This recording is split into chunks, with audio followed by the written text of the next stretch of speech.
You've arrived at Cozy Side Audio, where dreams begin with a story.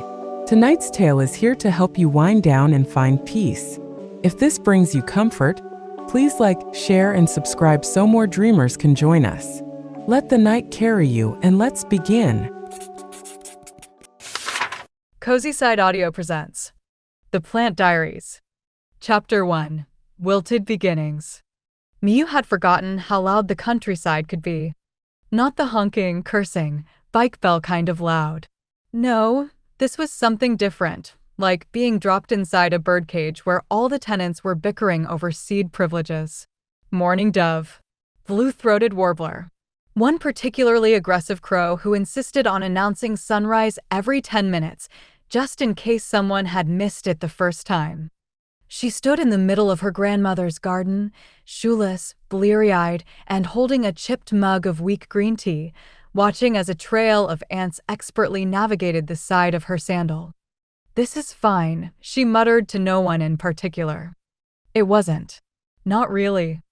The house was still standing, which was something. The wallpaper hadn't peeled too badly. The kitchen still smelled vaguely of soy sauce and lavender soap. But the real problem, if she were the type to admit problems, was her. Miyu Nakamura, aged 26 and recently, somewhat accidentally, a university dropout. Burnout, they'd called it. A polite word for unraveling in slow motion.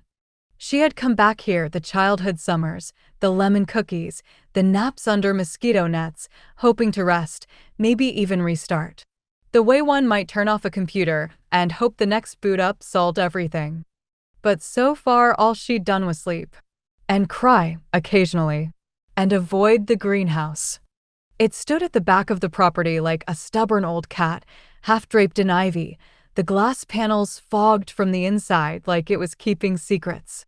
She hadn't dared step inside since arriving a week ago. Not because it scared her exactly, but because it didn't. It called to her. And Miyu wasn't sure she was ready to listen.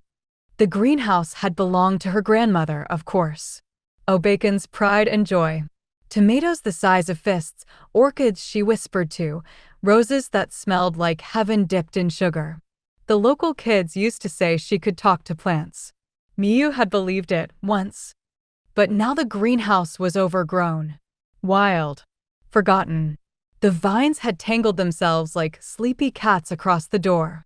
A few of the windows were cracked. The last time it had been truly loved was, well, before. Maybe just a peek, Miyu whispered, which was how all bad ideas started. She wrapped her cardigan tighter around her shoulders and wandered toward the door. It wasn't just the smell that hit her, though that part was a lot. Damp earth, mildew, and something sharply green like basil and regret. But it was also the silence. A living sort of silence, full of breath and shadow. Her sneakers crunched on broken pot shards as she stepped inside. Plants had grown unchecked in all directions, curling toward weak light. A few had died. Most hadn't. Somehow, they had kept growing. She reached out and touched a single ivy leaf. It curled gently toward her as if stretching. Something in her chest did the same. That afternoon, Miyu sat cross-legged in the middle of the greenhouse with a pair of dull shears, a plastic bucket, and a cup of lukewarm barley tea. Her cardigan was dusty. Her bangs were sticking to her forehead. And her back ached in a way that suggested it would be writing angry letters to her spine tomorrow. But she had managed to clear enough of the walkway to see the old potting bench beneath the window. The cracked terracotta pots. The hooks where tools once hung. The tiny watering can with faded cartoon strawberries on it. Miyu smiled despite herself. In the corner, beside an empty crate labeled marjoram, she spotted something unexpected. A small, elegant orchid. Pale pink. Vibrant. Alive. She knelt beside it. "You made it," she whispered. The orchid said nothing, obviously, but it stood a little taller. Later, after a hot shower and a cup of stronger tea, Miyu found herself digging through the hall closet for her grandmother's old things. She wasn't looking for anything in particular, just moving through the motions of memory. That's when she found the journal. It was tucked inside an old hat box, wrapped in a dish towel-like treasure. The cover was leather, worn soft by time. Inside, pages filled with drawings of plants, little handwritten notes, and names. Mrs. Aiko's persimmon tree, planted in memory of her sister. Kenji's forget-me-nots. He says they bloomed the same week his daughter was born. Every entry had a pressed leaf or flower tucked beside it. Every page, a quiet story. Miyu traced a brittle hydrangea petal with her finger. This was something. Something real. Something small. But maybe that was the point. She closed the journal carefully and reached for a fresh sketchbook from her satchel. The one she'd brought and used from the city. It had sat in her bag for months, waiting for the moment she'd feel like drawing again. She opened to the first page. She didn't know what she was doing, not really. But she drew anyway. The orchid. The greenhouse. Her grandmother's handwriting in the margins of time. Outside, the crow announced sunset with another dramatic flourish. Inside, Miyu's pencil moved softly across the page. Not quickly, not confidently, but steadily, like a root remembering how to grow. She wasn't healed. She wasn't whole. She didn't even know what she wanted. But she had a plant, a sketchbook, a greenhouse full of stories waiting to be remembered. And maybe, just maybe, that was enough to begin. Chapter 2: Soil and Silence. It turned out that watering cans were deceptively heavy. Not the tiny ones, those adorable, novelty-sized things with pastel enamel and a single sad daisy stenciled on the side. No, Miyu had dug out her grandmother's proper can. The real kind. Rusted metal, wide spout, deeply ambitious. She was halfway through pouring it over a patch of struggling marigolds when her arm gave a theatrical wobble, and the rest of the water sloshed directly onto her socks. "Excellent," she said aloud to the marigolds, which looked as unimpressed as they were underhydrated. Still, she didn't stop. She set the watering can down, peeled off her socks, and rolled up her trousers to the knee. The greenhouse floor was cool and damp, and the air smelled of moss, mineral, and something faintly lemony. It was still a mess. But now it was a manageable mess. By the third day of tending the greenhouse, Miyu had developed a routine. Not an efficient one, her methods were still wildly unscientific and involved a great deal of guesswork, but it was hers. First, tea. Always tea. Usually barley or mujica, though sometimes she brewed the stubborn green leaves she found in the back of the cupboard, the ones that tasted slightly of seaweed and memory. Second, open the greenhouse doors. Let the light in. Let the heat out. Shoo the moths. Third, weeding. Trimming. Whispering apologies to any snails she accidentally relocated. She had read somewhere, probably during one of her insomniac scrolls through plant blogs she didn't understand, that soil had antidepressant properties. Something about microbes and serotonin. At the time, she had scoffed. But now, with dirt under her fingernails, sun on her arms, and a faint sense of usefulness tingling in her spine, maybe there was something to it.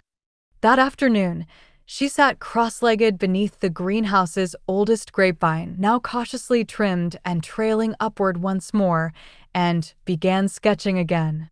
This time, a pot of slightly crispy basil. She gave it kind eyes and a hopeful sprig. The door creaked. She looked up, startled, and nearly smudged her page. Standing at the edge of the garden was a boy, maybe 12. Thin limbs, scuffed sneakers, and a baseball cap too big for his head. He was holding a plastic container with a very leggy basil plant inside, its leaves curled and dramatic. He said. Miyu blinked. "Hi," she offered. The boy stepped forward, peering around as if unsure whether this place required a membership card. "Are you the plant lady?" he asked. Miyu considered denying it. She didn't feel like anything remotely planty. But then she looked at her soil-smudged jeans, the dirt-streaked cheeks she'd forgotten to wash, the half-dozen pots already lined up for repotting. "I guess so." The boy brightened, only slightly. "My mom said you might be able to help." He thrust the basil toward her like a bribe. She's sick, he added, almost as an afterthought. Chemo. I grow herbs for her tea. This one's not doing good. Miyu stood awkwardly and took the basil into her hands. The roots were crowded, the soil dry, but it wasn't hopeless. Not yet. She smiled gently. Would you like to trade? The boy looked up. Trade? I have time, she said, pointing toward the small pot she'd trimmed just that morning. It's better for tea. Basil likes more sun. He considered it. Okay. They exchanged plants in silence, like two shy diplomats. Miyu set his basil on her bench and placed the thyme in his waiting hands. What's your name? She asked. Yudo. She smiled. Nice to meet you, Yudo. I'm Miyu. He nodded, hugged the thyme awkwardly to his chest, and turned to leave. Wait, Miyu called.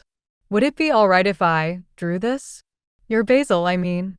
Yudo gave her a puzzled look, then shrugged. Sure, I guess. And just like that, he was gone. Later, she sat beside the basil, sketching carefully. She gave it a brave little posture and drew Yudo's cap resting beside it, just for fun. She labeled it with a date and a tiny note, Yudo's basil, tea for his mother. A leaf fell from the plant as she closed her sketchbook. She pressed it between the pages. That night, Miyu couldn't sleep. The kind of not sleep where your body is exhausted, but your brain is convinced it must catalog every regret you've ever had. It buzzed like a fluorescent light. So she got up. She made tea. She padded barefoot to the greenhouse. She didn't do anything, just stood there in the stillness. Moonlight slanted through the cracked panes. The plants breathed softly in their pots, each one quietly alive. For the first time in weeks, she wasn't scared of the silence. It didn't judge her. It didn't expect anything. It simply was. Miyu sat on the bench, journal on her lap, pencil in hand. She began to draw again. Slowly. A pot. A seedling. A boy's shy smile. Her heart still ached. Her future still frightened her. But the soil beneath her fingernails felt real. Her hands were steady. And in the greenhouse, nothing was expected to bloom overnight. Chapter 3. The Basil Boy. Yudo came back 3 days later, this time with muddy knees and an air of quiet determination. Miyu had just finished tying up a row of newly trimmed morning glories with twine when she heard the gate creak open. She peeked through the greenhouse's open door and spotted him trudging up the path, carrying a plastic basket that was slightly too heavy for him. She met him halfway, brushing her hands against her jeans as she approached. You came back, she said, surprised at how pleased she felt. Yuto nodded. Mom said the time worked. A pause. She slept through the night. Miyu smiled, touched. I'm really glad. He set the basket down with a dramatic huff, like a delivery man finishing his last shift. Inside was a mismatched collection of things, a jar of mint clippings, a tiny pot with what looked like an extremely nervous bean sprout, and a folded note sealed with a sticker shaped like a duck. She wrote that for you, he added. My mom. Miyu blinked. Oh. She took the note reverently, like it might crumble in her hands. The duck sticker was peeling at the edge. Inside, the writing was neat, if a little shaky. Dear Miyu. Thank you for the time. It was such a small thing, but it made a big difference. My son smiles more lately. I do too. I think he needed to feel useful. You gave him that. If there's ever anything I can do in return, well, I make terrible coffee but passable jam. Warmly, T. Arakoa. Miyu folded the note slowly, pressing the corner of the paper as if to make the moment last longer. Jam sounds perfect, she said softly. Yudo didn't linger long that day. He wasn't the chatty type. But before he left, he helped Miyu carry an old planter up to the greenhouse, and she let him pick a seed packet from her basket of extras. He chose mint. It spreads a lot, she warned. I know, he said. That's why I like it. She made a note of that. People often revealed themselves in the plants they chose. Later that evening, she added a new entry to her sketchbook. A shy boy in a too large hat, kneeling in a patch of thyme. Around him, mint leaves curled in gentle spirals. She drew the duck sticker in the top corner. Yudo, again, mint, like hope, tends to take over if you let it. The greenhouse was beginning to change. Not just in the tidy rows or the now functioning hose she had miraculously fixed with duct tape and spite, but in the way it felt. It no longer sighed with sadness. It hummed, faintly. Quiet joy. Miyu had even cleared a corner to set up a small table and 2 chairs. Not for anything in particular. She just liked the idea of someone staying long enough to sit. The next morning brought her second visitor. A woman with sharp shoulders and a calm voice showed up with a bunch of lavender bundled in faded newspaper. She introduced herself as Mrs. Takamura, retired teacher, part-time calligrapher, lavender enthusiast. "Your grandmother once gave me rosemary when I was newly married," she said by way of explanation. She said it helped with nerves. I thought it was nonsense. But now, well, her eyes softened. "Now I leave sprigs under my pillow." Miyu offered her a lemon balm cutting in return. "For dreams," she said, though she wasn't sure where she'd heard that. Mrs. Takamura smiled like she'd just remembered something sweet. Later, Miyu sketched the lavender bouquet, its stems tied with a piece of twine, the newspaper peeking through with a crossword puzzle half filled in ink. Mrs. Takamura, lavender for memory, and for the ghosts we sleep beside. The sketchbook was beginning to feel like a life of its own. Not a journal. Not exactly art. More like a garden made of graphite and pressed petals. A place where people could be remembered without having to be perfect. That evening, Rin arrived. Miyu had forgotten how fast the potter talked, or how many earrings she could wear at once. "Did you know this place has actual charm now?"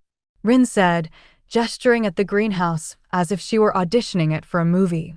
"Like Miyazaki charm. Whimsy and moss. It's unbearable. I love it." She dropped 2 of her newest ceramic planters on the table. One looked like a whale. The other was shaped like a very judgmental owl. "I brought bribes," she added. "And cuttings. Please validate me." Miyu laughed, properly, for the first time in a while.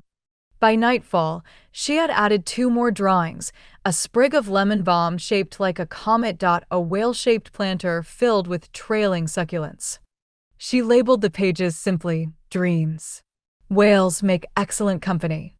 The greenhouse was now full of mismatched pots, stray tea mugs, and stories tucked between the leaves. Nothing matched.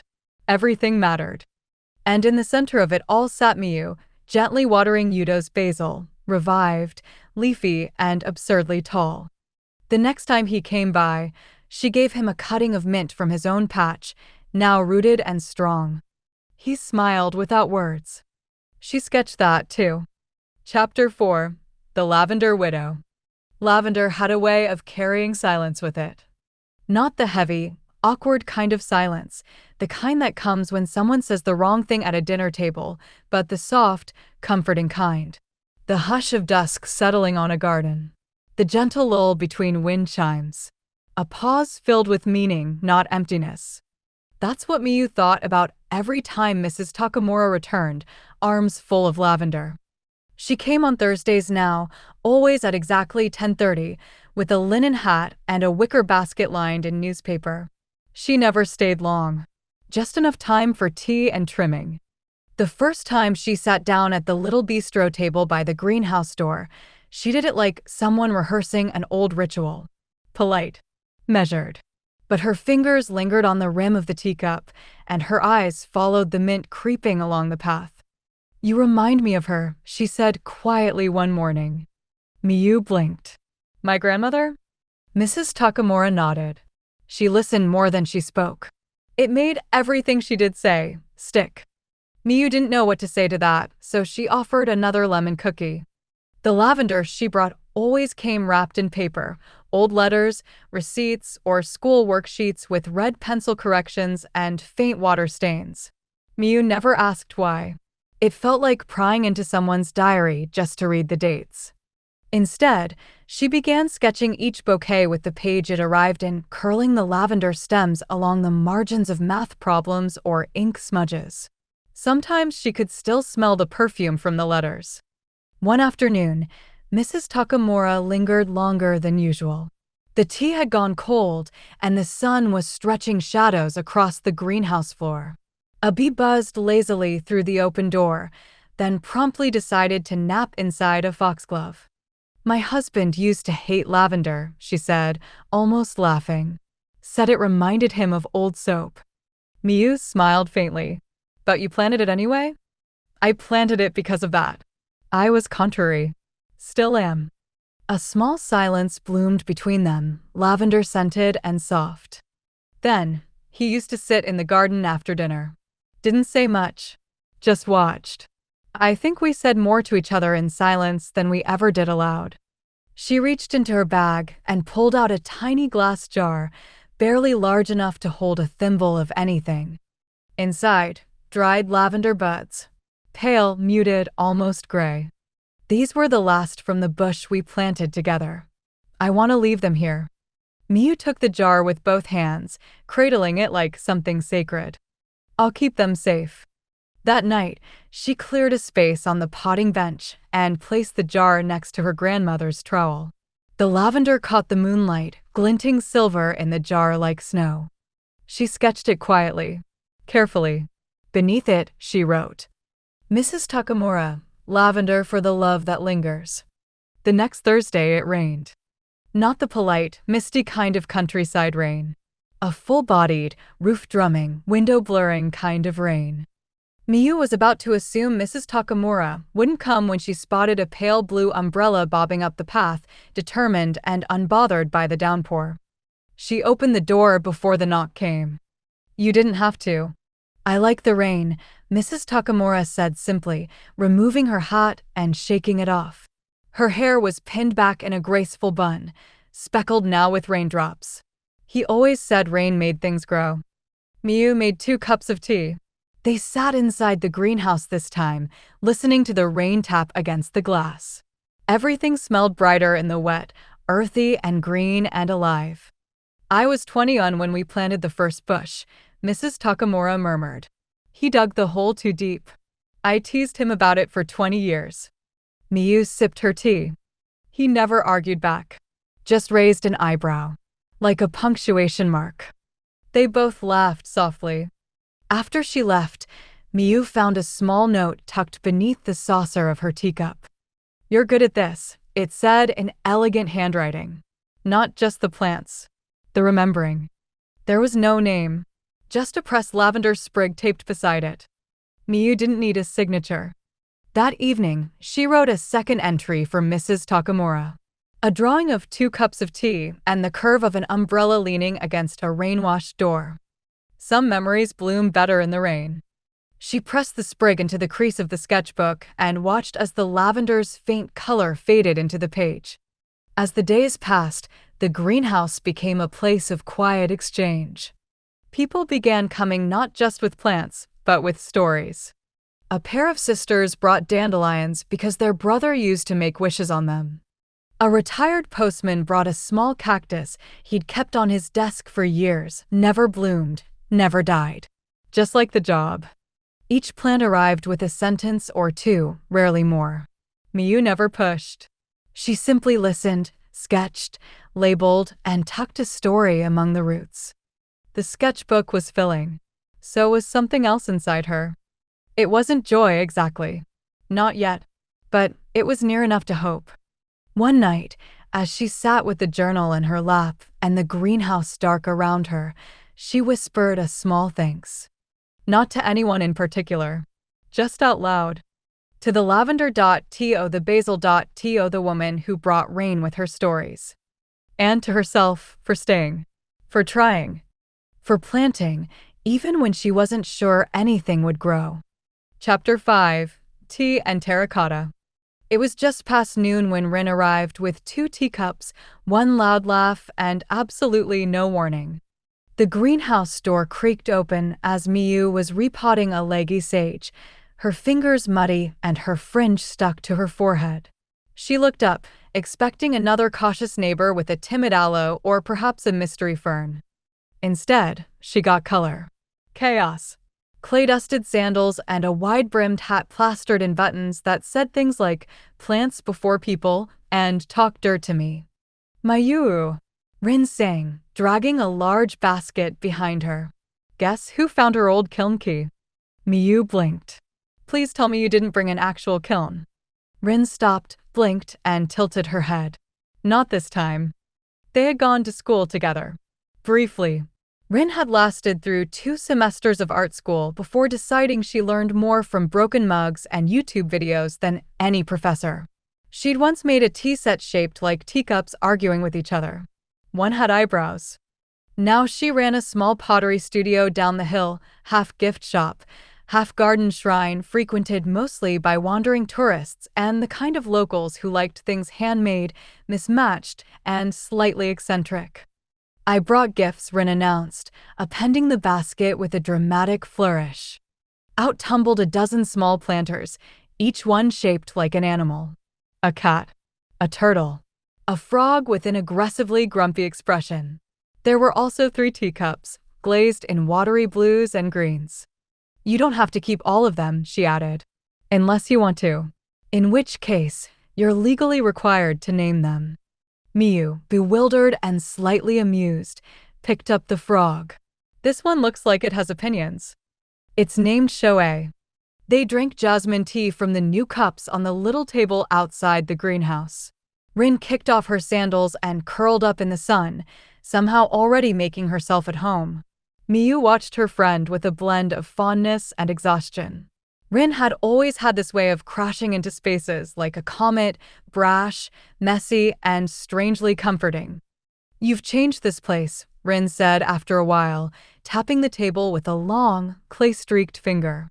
"It feels soft now, like it forgives you before you even walk in." Miyu didn't know how to respond, so she looked down at her tea. "Don't do that," Rin said gently. "Don't shrink." "I'm not shrinking. You're tilting. That's just vertical shrinking."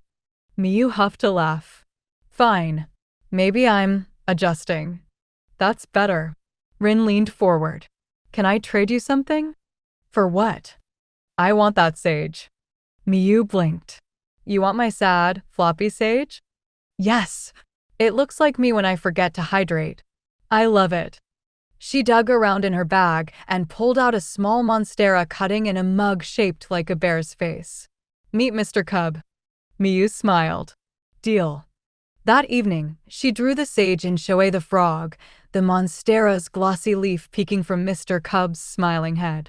She gave them names and exaggerated personalities. Shoei grumbled. Cub beamed. She wrote beneath them, "Rin's sage advice often comes in chaotic packaging." Then, feeling whimsical, she drew a tiny Rin next to the plants, talking to a snail. Rin kept coming back. Sometimes with tea. Sometimes with planters. Sometimes just with stories, told with wide hand gestures and an ever-present speck of clay behind her ear.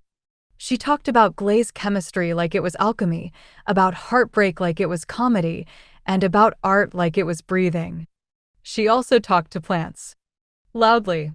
"I've decided you're an Aries," she announced one day to a particularly stubborn peace lily. "Because you're dramatic and thirsty." Miyu watched from the bench, pretending to read, but secretly smiling into her notebook. "You know," Rin said one afternoon as they repotted succulents side by side, "this greenhouse feels like something's growing besides plants." "Is this another metaphor about healing?" "Nope. I mean it literally.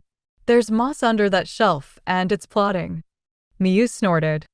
"Okay, maybe also healing," Rin added after a pause. "You're different." "I'm still tired," Miyu admitted. Rin nodded. "But you're here." That was the difference, wasn't it? She was still tired. Still unsure. But she was here. Planting. Drawing. Drinking tea from a mug shaped like a snail named Kenta. She made another sketch that night. Rin, mid-laugh, holding up a planter shaped like a cat wearing sunglasses. A little tag hung off it reading, "Cool beans, mint."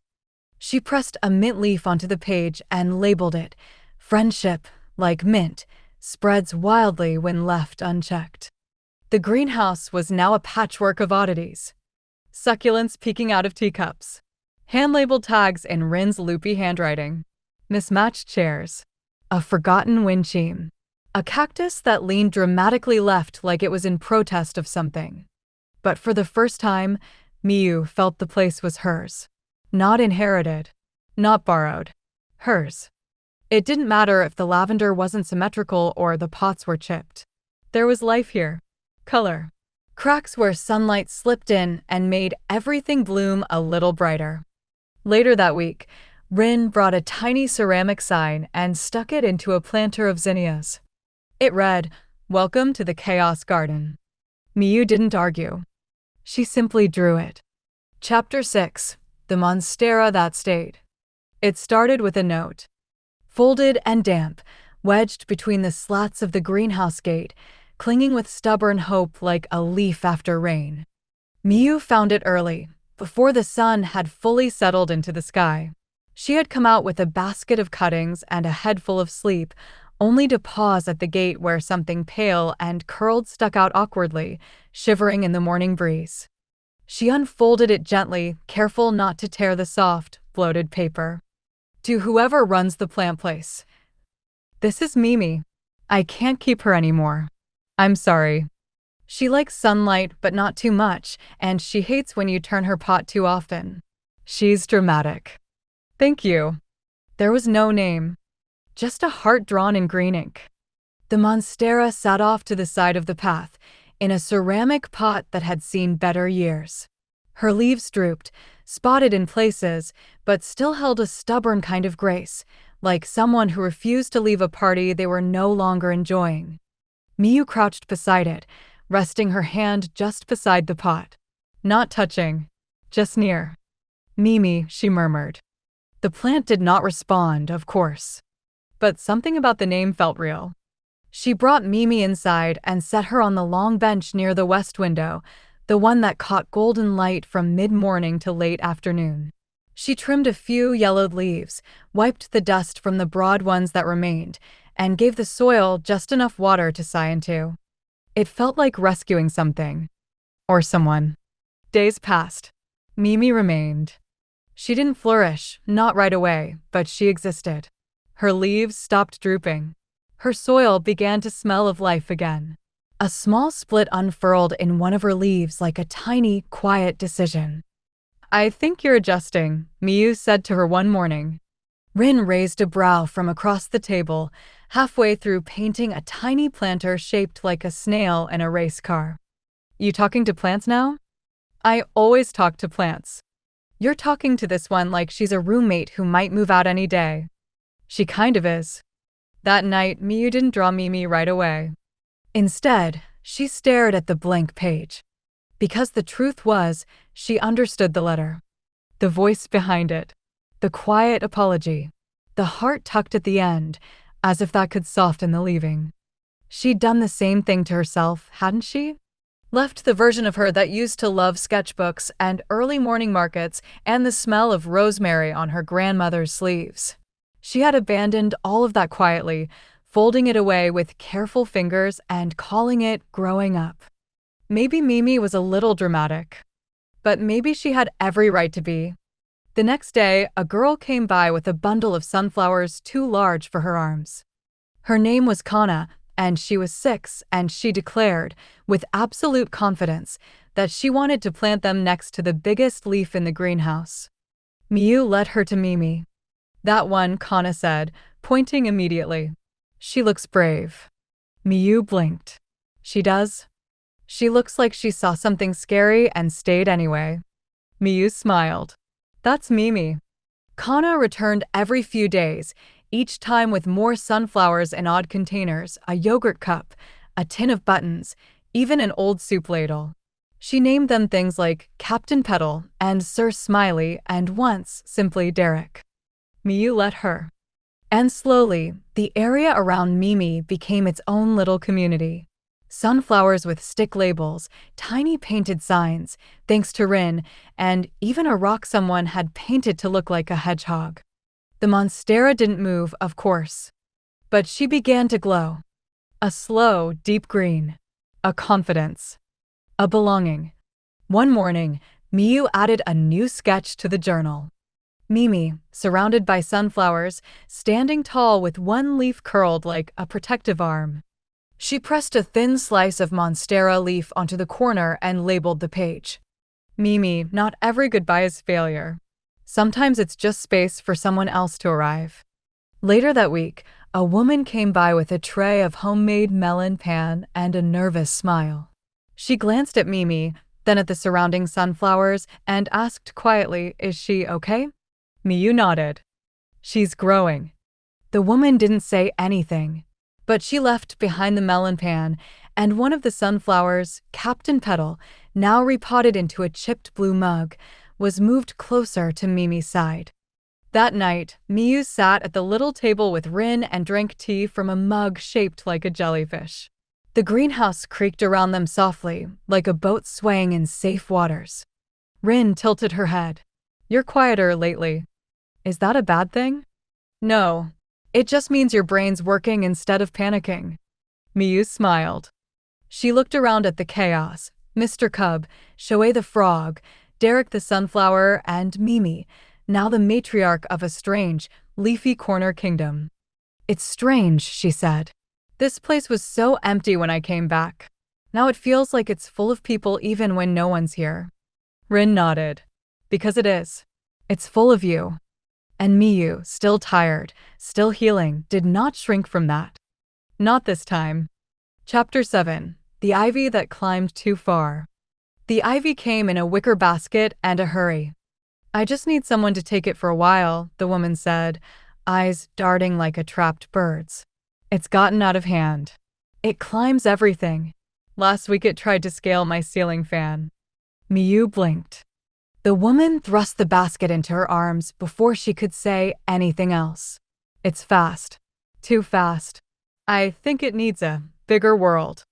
And then she was gone, heels clacking down the stone path before Miyu could ask her name. The ivy was wild, glossy, green, and reaching.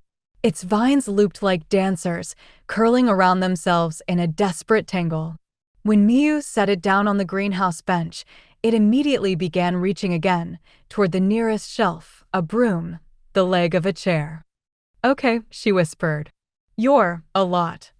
She decided to call it Sutta, after an old poem she barely remembered. Ivy that grew toward heaven but never asked permission. Within days, Sutta was everywhere.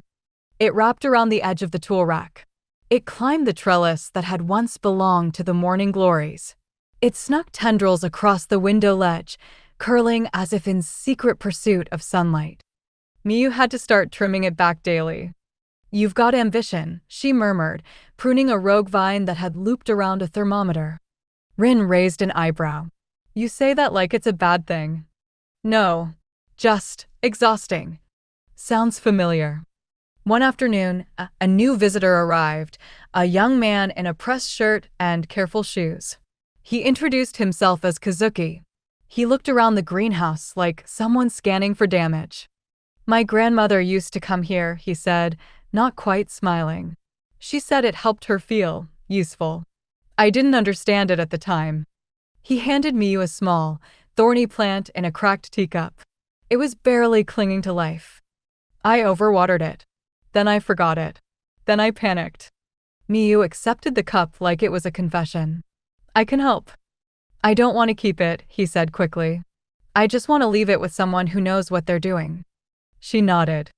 But something in her stomach twisted. That night, Sutta reached the ceiling. Miyu had been writing in her sketchbook when she looked up and realized the ivy had crept into a crack near the window pane and was pushing against the wood like it meant to split it open. She stood. "Enough," she whispered. She got the shears. It wasn't anger. It wasn't even frustration. It was weariness, a sense that something was taking more than it gave. She trimmed it back. Not brutally, but with a firmness she wasn't used to wielding. "You don't get to run the whole place," she said aloud. "You're not the only thing growing here." The silence afterward was heavy. Sutta's clipped ends curled in a quiet tangle on the ground. She didn't sketch it that night. Instead, she returned to the little teacup and its thorny, trembling plant. She placed it under the warmest lamp and whispered, "You're allowed to take your time." Kazuki came back 2 days later. He didn't ask about the plant. Instead, he stood near the bench, staring at the corner where Tsuda had once sprawled unchecked. "Looks better," he admitted. Calmer. Miyu nodded. "Some things need pruning. Even the ambitious ones." He exhaled like he'd been holding something for a while. "My grandmother used to say that about me." He reached out to touch one of the remaining vines, just a brush of fingers, respectful. "I thought if I pushed hard enough, I'd feel like her again. But I don't. I just feel like I'm climbing something that doesn't want me." Miyu didn't answer. She just handed him a cutting of peace lily, gentle, sturdy, quiet. "Try this one." That night, she drew Tsuda for the first time. Not in a dramatic pose or with its sprawling limbs. Just a single vine, curling gently around a painted stick, not climbing, resting. Tsuda, growth without rest is not growth. It's escape. After that, things in the greenhouse shifted. Miyu began saying no. To people who wanted to drop off plants but never return.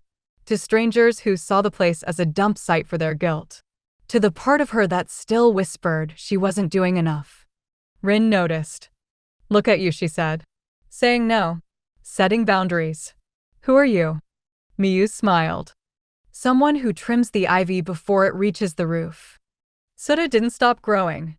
But it grew better. Contained, supported, coaxed rather than indulged. And in its center, a single new leaf unfurled like a sigh. A week later, the unnamed woman returned. She stood at the gate for a long time, watching Tsuda curl calmly around a new bamboo stake. Miyu opened the door. "I'm not here to take her back," the woman said. "Just wanted to see how she turned out." Miyu nodded. "She's still herself. Just steadier." The woman blinked, a quick breath catching. "Wish someone had done that for me." She left behind a packet of wildflower seeds. No note this time, just the gesture. Miyu planted them near the greenhouse door.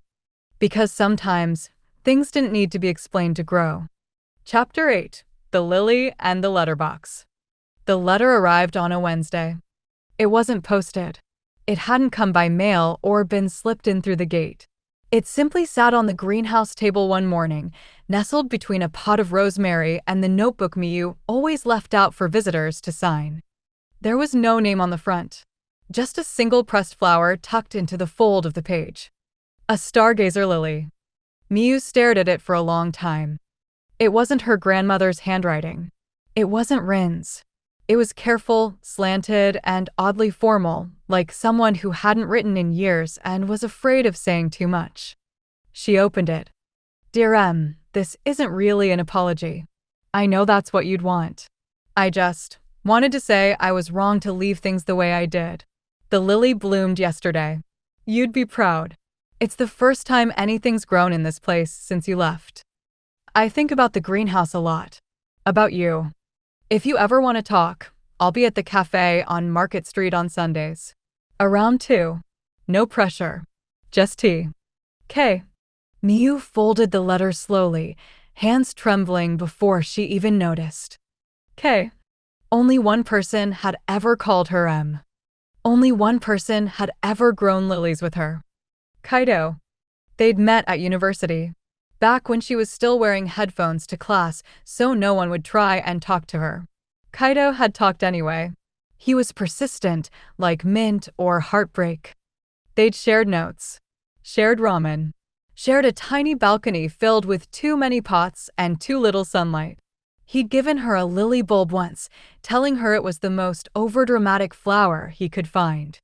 "I thought it matched your soul," he joked. When things fell apart quietly, like a page turning the wrong way, neither of them had known how to fix it. Miyu had come home. Burned out. Disconnected. Sad in a way that clung like mold. She hadn't heard from him in over a year. Until now. That afternoon, she found herself staring at the stargazer lily on the table, heart hiccuping with something she didn't want to name. Rin noticed. Of course she did. Someone's either in love or about to write a folk song, she said, peering over Miyu's shoulder. Miyu said nothing. Rin picked up the flower, twirled it in her fingers. This smells like regrets and red wine. It's from Kaido. A long silence. Oh. Miyu didn't go to the cafe that Sunday. Instead, she stayed in the greenhouse, repotting succulents with more force than necessary. But she did sketch the lily. Big, bold petals. Pink as summer embarrassment.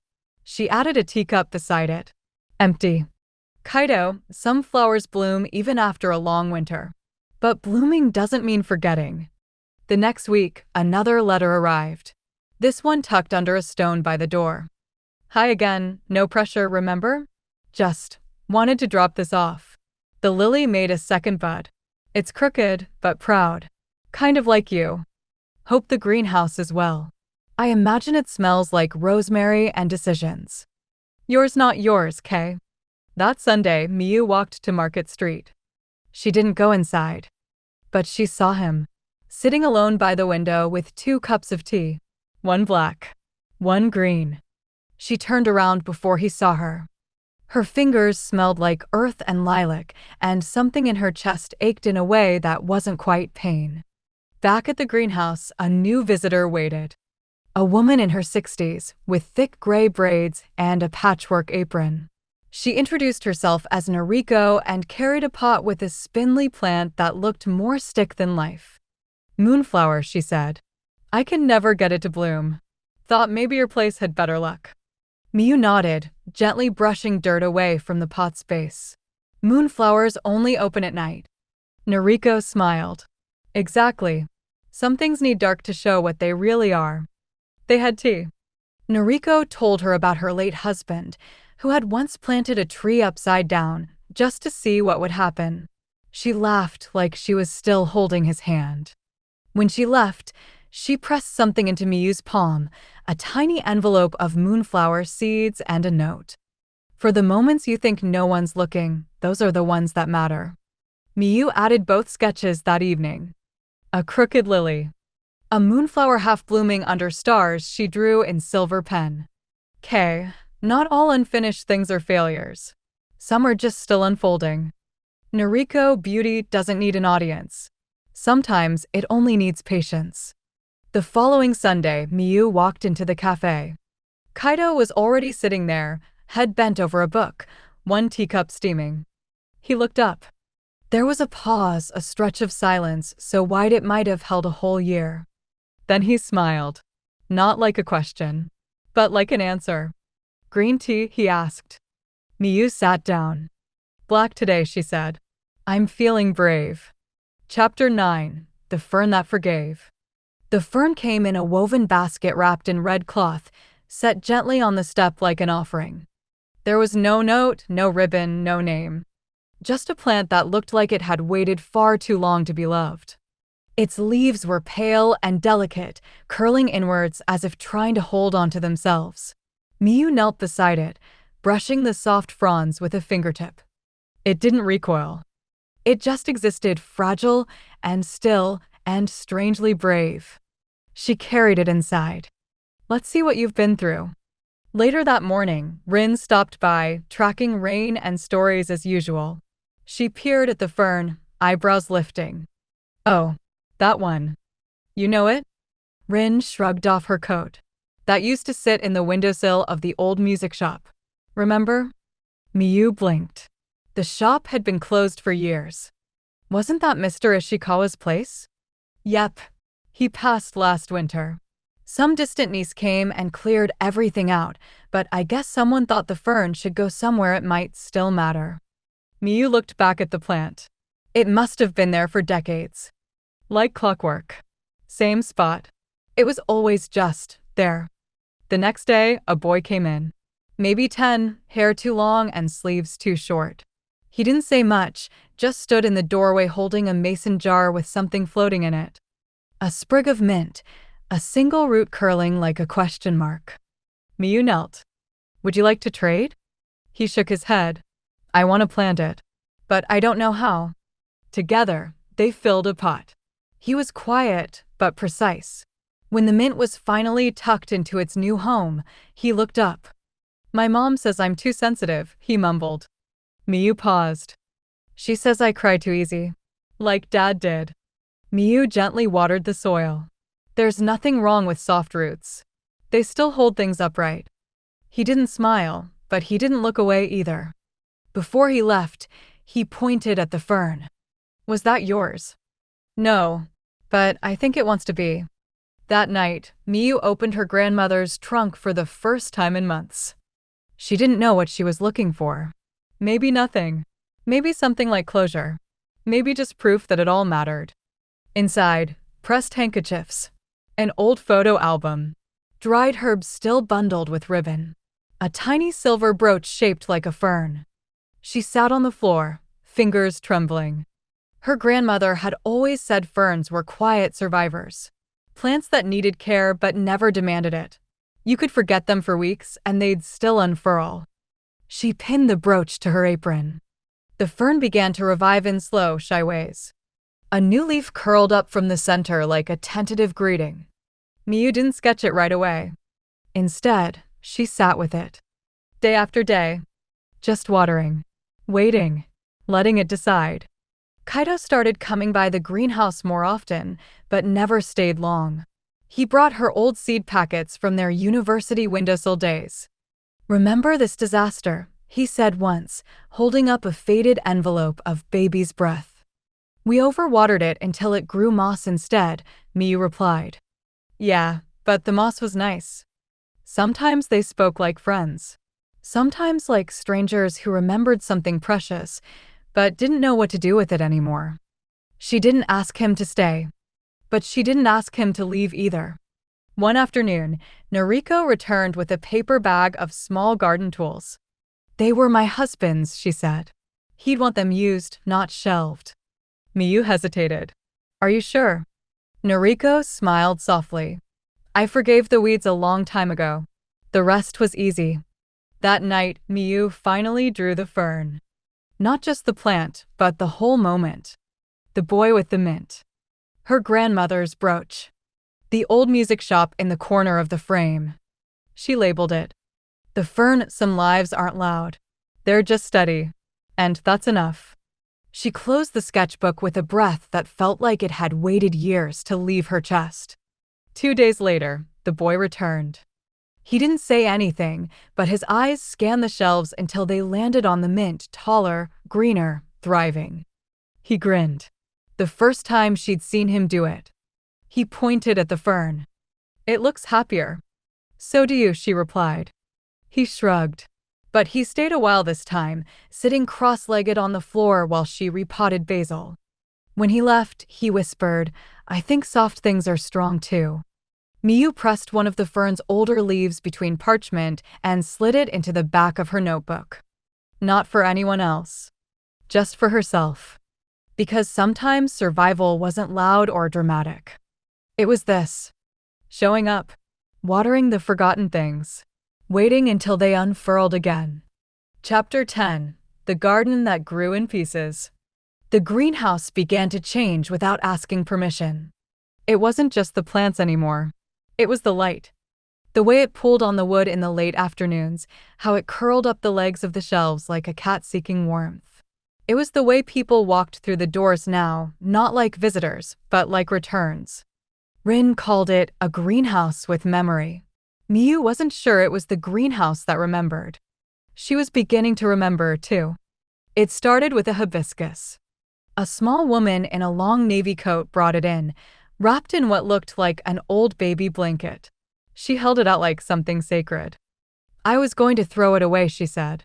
"But then I thought of this place." The plant was lopsided, one side nearly bare, the other still stubbornly blooming. Miyu brushed the petals gently. She loved this flower, the woman whispered. Miyu didn't need to ask who. She was always better with plants than people. But the hibiscus was both. The woman left with empty hands, but a full silence. And Miyu added the hibiscus to a sunny shelf beside the aloe. Something stubborn beside something healing. It felt right. Later that week, Miyu came across an old photograph tucked in the back of her grandmother's gardening ledger. In it, her grandmother, laughing, elbow-deep in soil. And beside her, a younger woman with the same eyes as Miyu. A slight slouch to the shoulders. A wristwatch she recognized because it sat in her drawer now, long unworn. Her mother. Miyu sat down, the ledger in her lap, breath caught somewhere between pages. There had always been stories, vague and half-told.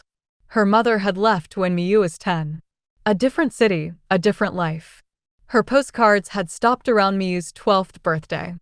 She hadn't seen her since. That evening, Kaido brought lemon balm and a packet of cosmos seeds. She always liked cheerful plants, he said, setting them on the table. Who? He looked surprised by his own answer. My sister. Miyu blinked. I didn't know you had a sister. She passed away when I was in high school.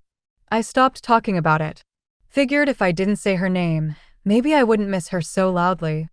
They sat in silence, the kind that listens. Finally, Kaido murmured, I think that's why I like plants. They don't forget. They bloom anyway. The hibiscus began to recover, leaf by hesitant leaf. Miyu sketched it with a note beside it. Grief doesn't leave. It just changes which corner it waits in. That same night, she received an envelope with no stamp, slipped through the greenhouse window crack. Inside was a postcard. From her mother. I heard about the plant exchange from someone who visited. I thought of you. Of her. Of the garden you used to draw on the walls. I wasn't ready then. I don't know if I am now. But I'd like to try. If you'd let me. There was no return address. Only a P.O. box number. But it was enough. The next morning, Miyu added a letter of her own to the outgoing mailbox on the corner. No sketch. No press leaf. Just words. Words that had waited years to grow roots. In the greenhouse, the cosmos bloomed weeks early. Bright. Pink. Defiant. Kaido smiled when he saw them. She would have loved this. Miyu gently clipped one and handed it to him. Take it home. He hesitated. Are you sure? She nodded. Some memories deserve fresh faces. More visitors came. A man with a cactus from his office desk. I think it's lonelier than I am. A couple with an overgrown tomato vine. We grew this during lockdown. We never stopped. A teenager with a single sprout. I don't even know what it is. I just wanted to see if something would grow. Miyu recorded each of them. A pressed petal. A name. A story scrawled carefully in pencil. She didn't try to make the entries neat anymore. They were real. That was enough. Rin brought pastries one morning and left behind a pot of ivy. Too clingy for my house, she said, grinning. Figured it'd be happy here. The ivy took root within days, winding itself up the trellis like it belonged there. Like it had been waiting for an invitation. That night, Miyu opened her grandmother's old tea box, tucked away in the cupboard. Inside, beneath the sachets and spices, was a dried sunflower pressed in wax paper. On the back, a note in familiar script. For the day you finally decide to forgive yourself.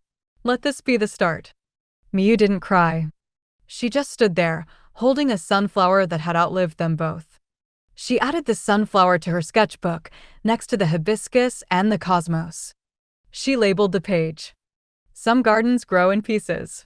So do people. The next time her hand trembled while sketching, it wasn't fear. It was awe. Because something was blooming. Not just in the greenhouse, but inside her too. Chapter 11. The Lavender and the Letters. The lavender arrived bundled in brown paper, tied with twine, and scented like a memory. No note. No sender.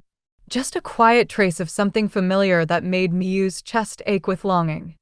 She set the bundle on the greenhouse work table, unwrapped it slowly, and watched as the dried stalks sighed apart like pages from a forgotten diary.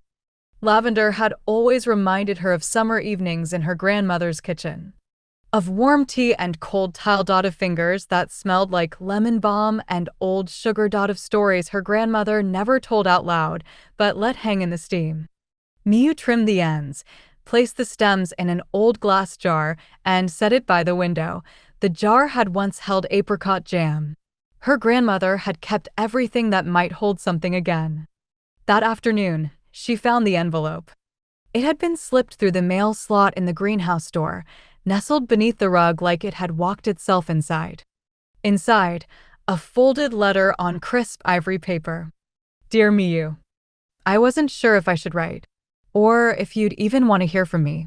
But I thought of the lavender, how it never asked for anything but a patch of light and some wind. Maybe I could try to be more like that. Less asking, more offering. If I sent you something that smelled like peace, would you recognize it? Love, Mom.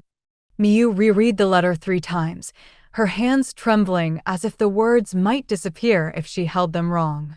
She didn't cry right away. Instead, she sat in the greenhouse long after closing, surrounded by the quiet hum of life. The tomato vine leaned into the window. The fern had grown another small curl. The cosmos turned toward the dusk as if listening. Miyu pressed the letter between the pages of her sketchbook and added a pressed lavender bloom beside it. Lavender for all the things we wanted to say and didn't, but still can. The next day, she started the lavender shelf. Visitors were invited to leave a letter. Not to anyone specific, just a letter. There were no rules, no expectations. Just a pen, some blank cards, and a small box with a latch. By the end of the week, the box was full. Rin brought a letter in and didn't speak a word as she slipped it in. Later, when they drank tea in the garden, Rin said, I wrote to my sister. Miyu blinked. I didn't know you had one. Neither do I. But I wanted to once. Miyu didn't ask more. Some stories only bloom when they're watered slowly. Kaido left a small bundle of rosemary beside the box, tucked with a single envelope. He said nothing. But the next day, when the rosemary had begun to dry, Miyu opened her sketchbook and added a new page. Some herbs are for remembering. Some are for letting go. Sometimes they're the same thing. A woman in her 70s left a note for a friend who'd passed away. A teenager wrote a letter to their future self. A young man left one for his grandmother, whom he never got to meet. Miyu read none of them. But she pressed the paper scent of their words into her lungs, like something healing. Later that week, her mother sent another letter. This one had a return address. It wasn't long, just a few lines. I saw a bee near my window today and thought of the clover you used to plant. I still don't know how to talk about everything, but I want to learn. Do you? Miyu wrote back that evening. Yes. Then she folded the paper into a small square and tucked it inside the envelope with a pressed clover petal from the greenhouse. The next morning, the lavender shelf had a new addition, a pot of seedlings someone had labeled for starting again. Miyu added a hand-painted sign beside it. Take one. Plant it. Forgive something. Within 2 days, the pot was empty. On Sunday, a woman with kind eyes brought in an old planter filled with lavender sprouts. They were my sisters, she said softly. She always thought the world smelled better with lavender in it. Miyu set the planter by the entryway. So do I. The woman looked around at the greenhouse, at the shelves of scattered life and sunlight. It feels like everything's listening here. Miyu smiled. Maybe everything is. That night, she opened the lavender box for the first time since it began. She didn't read any letters. She just ran her hands through the paper, through the weight of every untold story, every quiet apology, every unopened hope. Then she lit a single lavender candle and sat beside the box as it burned low, letting the scent curl into her lungs like a lullaby she'd finally remembered the tune to. She drew a page in her sketchbook with no plant, just the image of a box, and words around it like vines. What we leave behind is often the softest part of us, and that's enough. Chapter 12: The Orchid and the Orchard. The orchid arrived in silence. It stood alone in a glazed clay pot the color of storm clouds, its waxy green leaves cradling a single stalk crowned in pale purple blooms. A sticky note was taped to the pot's edge. She said this one is stubborn, like her daughter. Miyu stared at the note, heart skittering like a moth. The handwriting was unmistakable. Her mother had arrived. The doorbell didn't ring that day. The greenhouse didn't hum with new footsteps. Instead, the silence stretched tight and trembling until Miyu couldn't bear it anymore. She stepped out into the yard and saw her mother waiting near the orchard gate. It had always been an orchard once. Her grandmother's, long overgrown. Now it was just a scattering of apple trees, bark scarred, but still blooming. She stood there, wearing a wool coat despite the warming weather. Her hair had grayed more than Miyu remembered, but her eyes were the same soft, stormy, uncertain. Miyu. That was all she said. Miyu didn't answer. Not with words. Just a nod. An invitation. They sat in the orchard on the old bench, the one warped with age and moss, but still able to hold two people who didn't quite know how to sit side by side anymore. The air smelled like apple blossoms and damp earth. I didn't think you'd write back, her mother said. I didn't think you'd send a letter, Miyu replied. They laughed. Not easily, but together. The words came slowly. About the years Miyu had spent here, tracing her grandmother's footsteps in dirt and ink. About the letters they hadn't sent and the ones they finally had. About burnout, about loneliness, about leaving. I wasn't ready to be anyone's mother, her mother whispered. Least of all yours. You were always so soft, so bright. And I only knew how to protect things by staying away. You left, Miyu said. I know. Miyu swallowed. And now you're back. Her mother looked at her, something raw in her eyes. Only if you want me to be. They sat a long time in that orchard that wasn't quite an orchard anymore. And when they stood, Miyu reached for her hand. Just once. It was enough.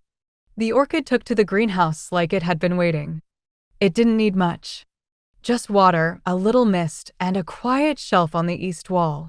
Orchids, Miyu learned, bloomed not from abundance, but from patience. She drew it that evening. A delicate stem reaching toward the sun, petals unfurling slowly, stubbornly. Beside it, a quote.